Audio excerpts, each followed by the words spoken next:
امریکی سینیٹر برنی سینڈرز نے ایران جنگ فوری بند کرنے کا مطالبہ کر دیا۔ نو کنگز ریلی سے خطاب کے دوران برنی سینڈرز نے ایران کے خلاف جنگ کو عالمی قوانین کی سنگین خلاف ورزی قرار دیا۔ انہوں نے زور دیا کہ عراق جنگ پر ہم سے جھوٹ بولا گیا، آج ایران کے خلاف جنگ پر بھی جھوٹ بولا جا رہا ہے۔ ٹرمپ جھوٹ بول کر ایران کے خلاف جنگ میں امریکی ٹیکس دہندگان کا پیسہ ضائع کر رہے ہیں۔ آج سیاسی لحاظ سے منقسم تمام امریکی ایران جنگ کے خاتمے کے لیے متحد ہیں۔ انہوں نے اسرائیل کو اسلحے کی فروخت روکنے کے لیے سینٹ میں بل پیش کرنے کا بھی اعلان کیا۔ This war is unconstitutional. Trump did not seek or receive authorization from Congress. This war is a violation of international law. One sovereign nation cannot simply go about attacking another sovereign nation for any reason it chooses.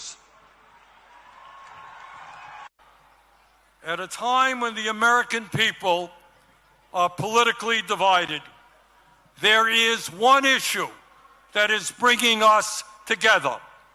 Conservatives, moderates, and progressives are speaking out in unison.